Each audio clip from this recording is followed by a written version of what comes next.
Oh, Big yeah, Bob? okay, we got. Oh, So no. let's talk about Big Bob. Okay, Falcons. Kurt. H-Town. So listen, man. When I found out Bob Whitfield was also, you know what I'm saying? You know what I mean? That was just even more like Awesome. Falcons player. Oh, But Bob, I remember Bob coming in and out. You know what I'm saying?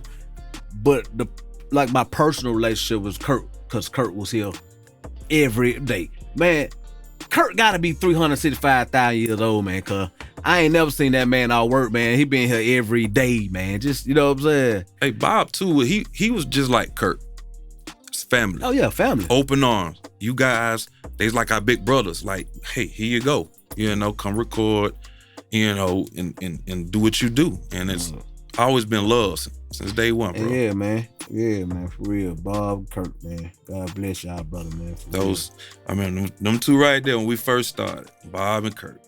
Yeah. And I remember BJ. And BJ, yeah. Bob was in and out. You know, Bob was in and out. Bob was in and out, man. Bob was playing football, you know what I'm saying? So like, Bob would come through and Bob was cool, you know, but it was the same thing. It wasn't like I was like tight with Bob or anything. Bob would come through, we had some quick little conversations, interactions, and passing. But just imagine, I was an intern, you know what I'm saying? Like, so, sometimes it's like, yeah, whatever, I don't know you're gonna be here tomorrow, you're an intern, But Bob was cool though. Bob was kind of eccentric because, like I said, his figure was so imposing, but the dude has so much on the brain at the same time. And so oftentimes, when cats think athletes, and I've kind of been put in that box because I'm a tall dude, so automatically you must play basketball.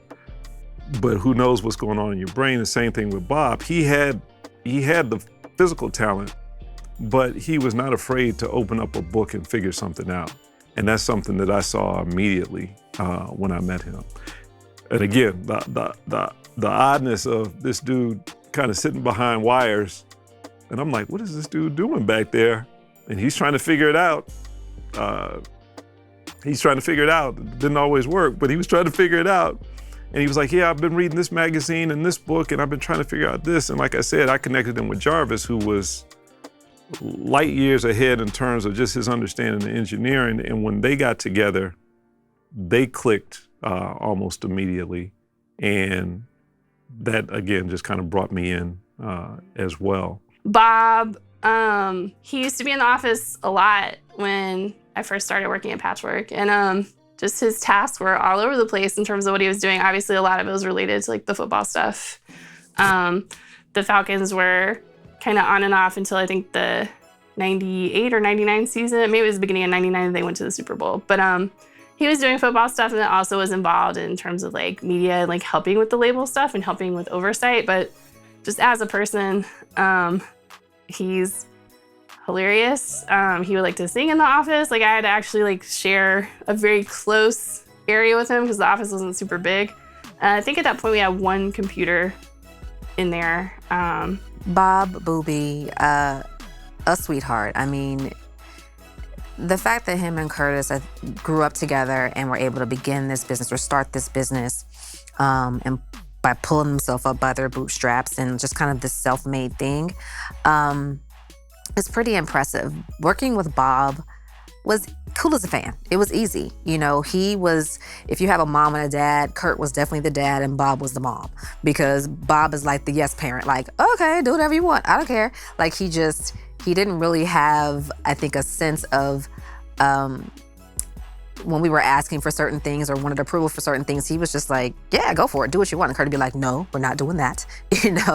So it was a good balance to have the two of them.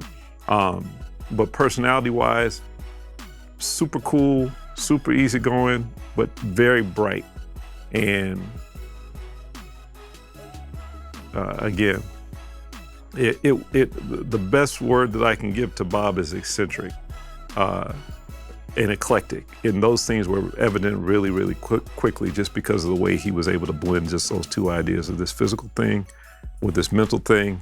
And I've got this vision for a studio, and I've got an artist in California that is dope, and I'm trying to figure out a way to get him even more plugged in. I think at the time Raz had just gotten his deal with Priority, and they were on the verge of finishing the album, all of which I think was done in California, and he was trying to figure out how can I get this movement that he helped create out there over here. And so from that kind of spawned Mean Green to come out here, Voodoo, another artist, dope hip hop artist, to come out here with the plan of Patchworks is going to be a label, Patchworks is going to be a studio, and whatever else can come out of that is what it was going to be. His personality and just like super talkative nature, like he was always involved in everything. And I think socialization was probably like the biggest part of what he wanted to do every day. That's like what he spent most of his time doing. We used to all, like for years pretty much, I mean, even like Curtis, we used to all go out after work and like all always hang out together all the time collectively too. And this was like when Justin's open, like we used to always be out and about with like Bob and Kurt, Erica, and like we had a whole crew. So yeah, my life at that point, my social life and my professional life were completely merged together. There was no delineation. We used to go to the games and sit on like the front or second row, and we would always have random, like Bob would give tickets to like the Brat or like random people in the music business that would sit with us. It's interesting. And then Bob was also preoccupied doing football and doing his thing. It really, really was a family, you know. They adopted me in, you know, I'm a transplant from California, was going to Clark Atlanta University, studying television, radio, film. Knew I wanted to be in the music business, but I didn't know in what area I wanted to focus on. So Patchwork was a great area, it was a great playground for me to figure out what I did and what I didn't want. And contrast in life is super important. If you don't know what you don't want, then it's hard to really discover what you do want.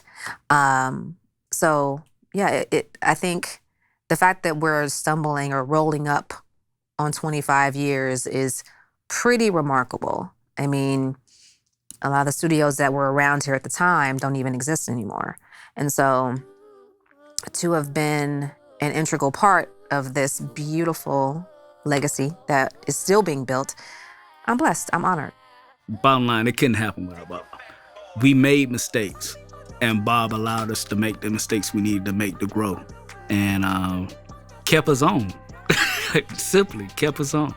So when talking about the evolution of Patchwork, you think about Bob Whitfield, who had nothing to do with music at the time. He was a lineman for the Falcons, but I think, you know, Atlanta was bubbling in culture at that point. So I think his end to the music culture was to buy a studio, right?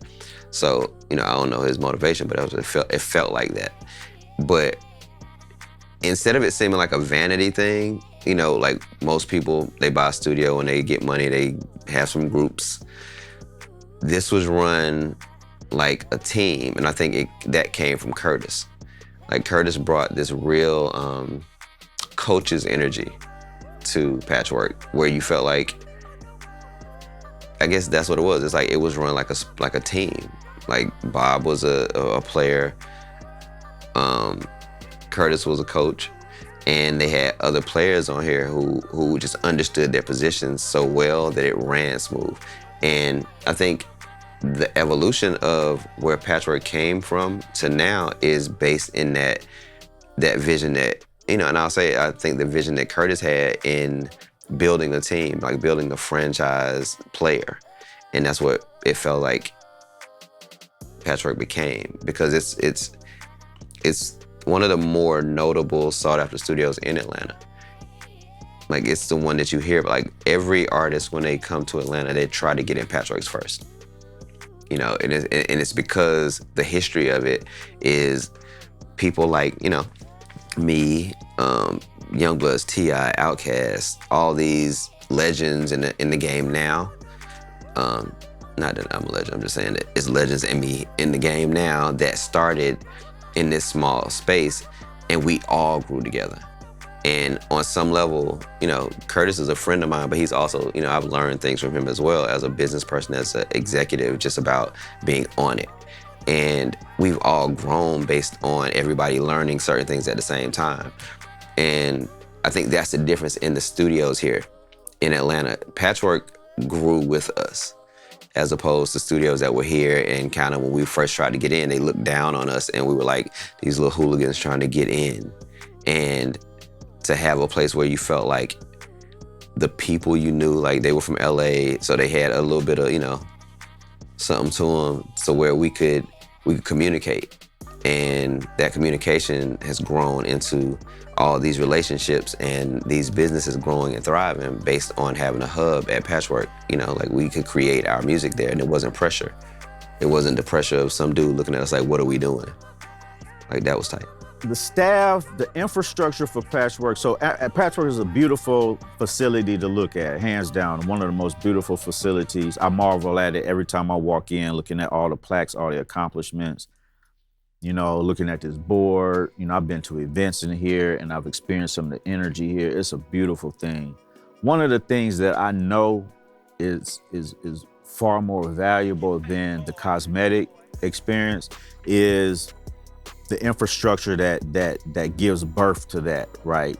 And it's the staff, it's the interns, it's, you know, and it's like a family vibe, you know what I'm saying? And I think that contributes to people wanting to make sure that Patchwork is the greatest studio in the world for engineers who come in or staff who come in and they come work here, on down to the lemonade and the cookies. You know, there's the staff and is just as much as part of Patchwork's history as the studio itself.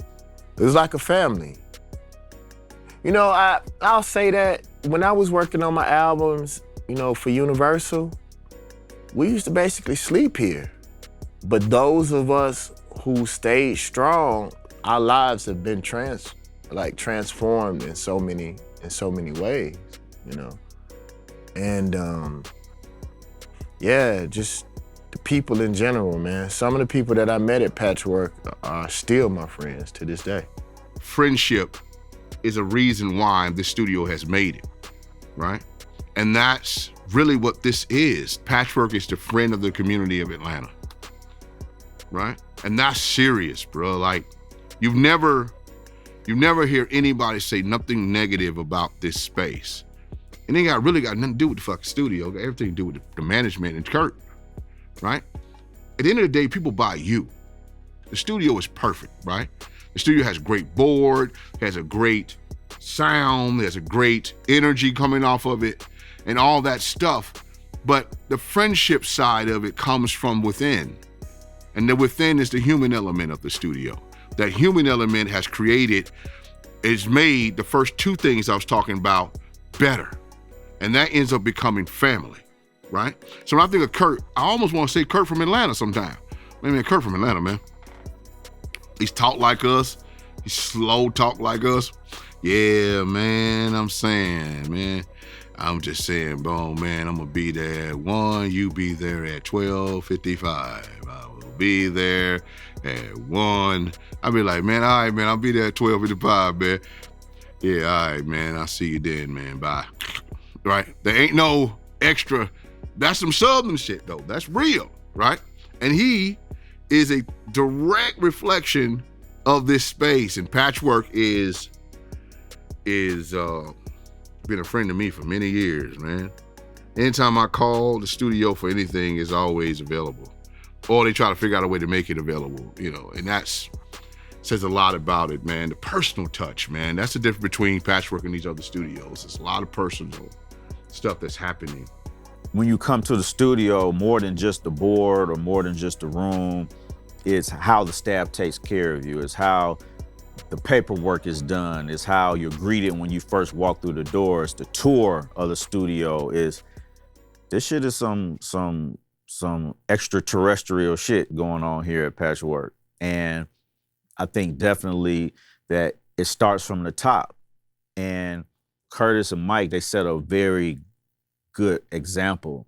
And I think for myself, even though I don't work here, every time I come here, every time I see something posted for Patchwork, it motivates and inspires me, because I know at the top of the organization, I know it's two people who really care about the music industry. They care way more about it than just the music and the recording aspect. They care about, you know, the politics in it. I know Curtis has got more involved in some of the politics. You know, these are the people that you want in your corner when you are talking about entering the music industry. And music industry is it's an industry of snakes and sharks. You know what I'm saying? It's a dog-eat-dog world. Patchwork happens to be one of those comfort zones where no dogs in here are trying to eat you. Actually, they're trying to motivate and inspire you and equip you to be able to move in that world with the right tools. So it comes from the top, it trickles down, and from the bosses to the staff to the clients that come in here, that's the Patchwork experience. Just being able to know Curtis, you know what I'm saying, seeing, you know, everything that he's done, and of course Oz and Toya has been amazing with our label. Every time I call Patchwork, she's, okay, Drum, look, I got you, Drum, you know what I'm saying? I might get on her nerves, but like, you know what I'm saying? I'm calling so much, but she take the time out to get everything done. And then follow up, make sure you good, everything look good, to confirm. That's another thing, like, you can have somebody doing certain things, but if you don't have a confirmation, it's still some mistakes and things like that can get done. You know what I mean? Or can happen. So, you know, Patchwork is going through all of those things to double check, to make sure. Every time I've done an interview or had a session or whatnot, I was like, man, you good, John? You need anything? You sure? Okay, this, you know what I mean? If we need an order or we need another mic or whatever it is, they confirm, they make sure they go the extra step, they go that extra mile to make sure that the client is happy. You know what I mean? To me, that's priceless. That's what keeps everything unified. That's what makes the world want to come here. You know what I mean? And then once you see what's possible, like everybody who comes here, it's something about, it's almost like the W Hotel or like a certain smell and a certain feeling that you get every time you walk in. You know what I mean? And that's a vibe. That just the studio alone is a vibe. So the music, that's what makes everything else easier. Now you can do what you came here to do. You ain't got to worry about, damn, man, the AC don't work, or it's too hot, or, you know what I mean? Like, it's different amenities that you want to have accessible. You know what I mean? And Patchwork, the employees, they create that for you. And Kurt gives a lot of himself, and the studio, Patchwork gives a lot of itself to help artists, help engineers. That community type of thinking and logic has a lot to do with everything that's here, man. Like, I know for me, man, I can ramble on and on about this place, and it's always gonna be personal for me. I'm never gonna give you a technical answer. I'm always gonna give you the feeling that I got from the space, because I'm a viber, I'm an artist. And if the vibe isn't correct, it doesn't work. And Patchwork always works. The vibe is always good, man. I always come here and lay down some dope ass shit. I have yet to record here and it wasn't no dope ass shit. I remember me and Manny Fresh did a session in the B room and it was some dope ass shit. And that's just real. Like, it just came out really dope. Damn. Now Kurt goes home. Like, and that's another thing I want to speak, because you never saw him leave. Like, in the old days, Kurt was just here. But Toya is basically baby Kurt. The female version, she can run this whole place and Kurt can just go home.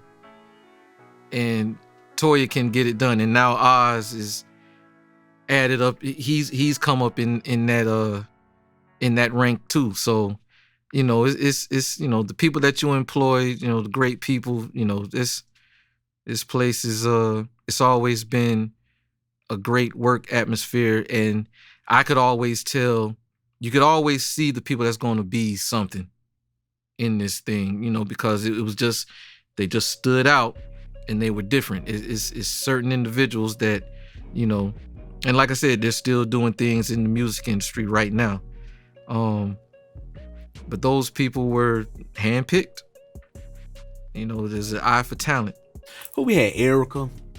What's the old girl name? I think it's BJ. Is that BJ? Yeah, BJ. What was the white girl name, man? Laura.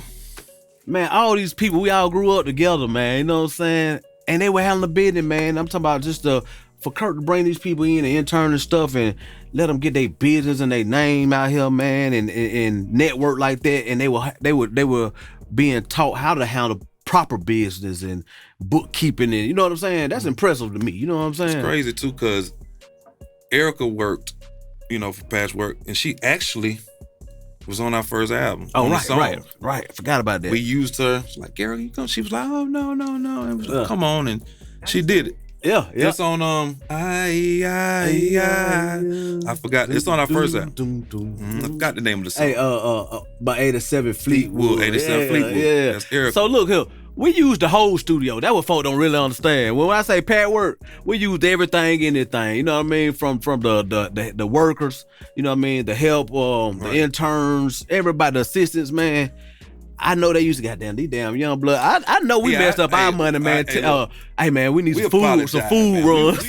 We were hell. We sorry. But look here, man. They like for real, man. We used to bring 20, 30 in here every time. You know what I'm saying? That added crew, smoking all day.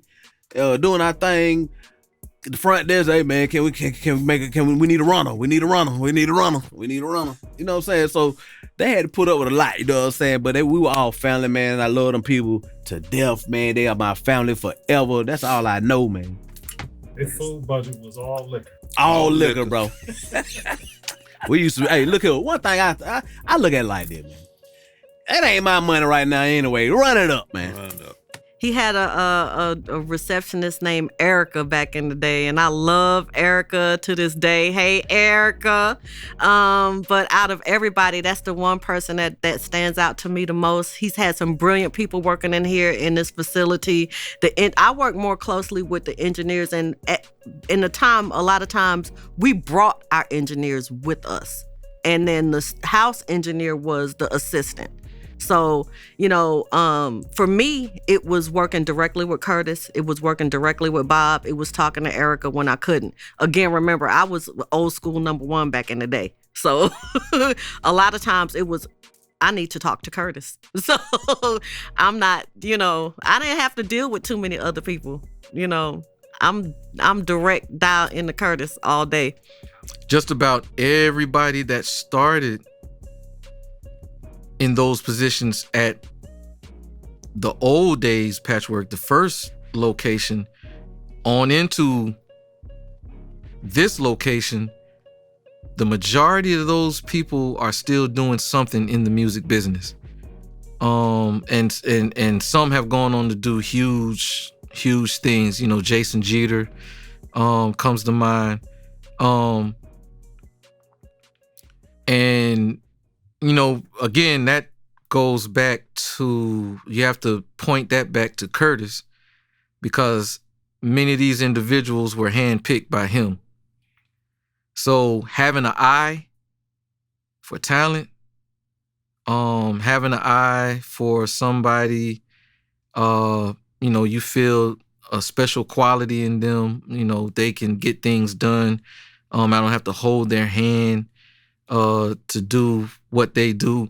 That goes back to Kurt and how they were running the business, because, he could have easily made some bad decisions and picked a lot of bad people that sunk the ship. But a lot of the individuals that were coming through here, they were driven individuals. I remember when Toya first started here, like Toya's Toya. Like, you're not finna, you can't mention Patchwork without mentioning Toya. Just like you can't mention Patchwork without mentioning Curtis. You know what I'm saying? Like, Toya she's a staple in Patchwork herself now. But I remember when she first started. Like, so there's been great individuals coming through Patchwork all this time. And you're only as good, any establishment is only as good as the people that it employs. So when you're employing people that are intelligent, driven, smart people, the establishment is going to run without a hitch. Some of the greatest equipment is here, and we do need it. they also brought the people in here who invested the time to know how to use them properly. You know, and it was an investment in the business, and it worked for all of us, you know? I was more so hiring a person as opposed to somebody with a skill set.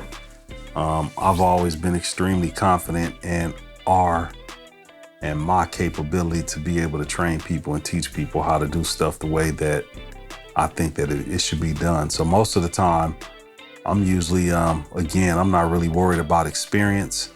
I'm usually worried about the person, and it was no different back then. Those were the right people, and felt like if we poured into the right people, we get the right result. So, you know, I ain't really big on that, man. A lot of people here probably shouldn't be here. I mean, according to other company standards, and I'm happy that we got them all. You know what I mean? It's about the people, and I can argue and cuss y'all out enough to get y'all to the point where y'all will adopt to the process, but it is a process.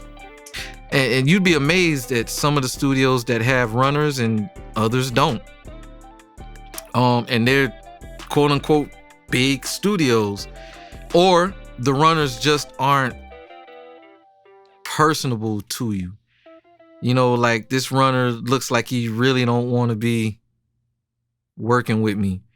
You know, like he don't want to run for me. You know, like he don't want to go to the store for me. He don't want to, you know, I've had that experience in other studios too. But in Patchwork, even when it came to all the assistants, the runners, you know, whatever, it seemed like, you know, Kurt always hired such good quality people that, you know, once I got comfortable with certain runners, I didn't mind them being in the room with me. They could stay.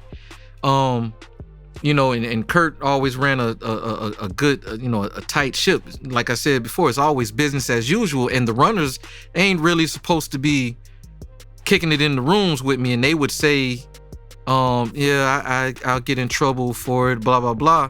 But I'm like, this is my room. You can chill in here with me. Stay in here with me. I like your energy and all that. You know, now if you get a call, you know, go handle your business or whatever, but stay in here with me, man. I like your energy. So, you know, it's numerous runners that did such a great job that I became friends with them, to the point where I saw many of them start as runners and become assistants to D or Corey or Leslie, or any of the great engineers that came through these doors. You know, started as runners, became assistants to the main engineer, and then became engineers themselves. Like right now, a lot of those guys that were runners are now engineers. And a lot of those guys have gone on from being tracking engineers to mix engineers. One of the reasons why I brought Corey to be on my podcast was because of that feeling. Like, I watched Corey grow up. Like, Corey is a world-renowned mixer now. And come to find out, my session with Jazzy Faye was the first time that he, you know, engineered a session by himself. I didn't know that until we was on the podcast. You know what I mean? And to say that I was a part of that at any level, like, we all grew up together to a certain degree.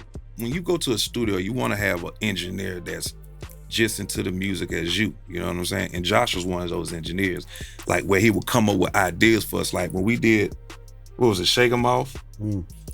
We was making just noises in the booth, and Josh took the sounds, reversed them, and, you know, he had a lot of input in it. You know what I'm saying? That was good for us, because we just didn't want engineers that just in there trying to get a check and just push buttons. We wanted an engineer that was really part of the family. You feel what I'm saying? Or could tell us what we missing or lacking. You know what I mean? Because we didn't have the technical, you know what I mean, language to speak or know what to do. You know what I mean?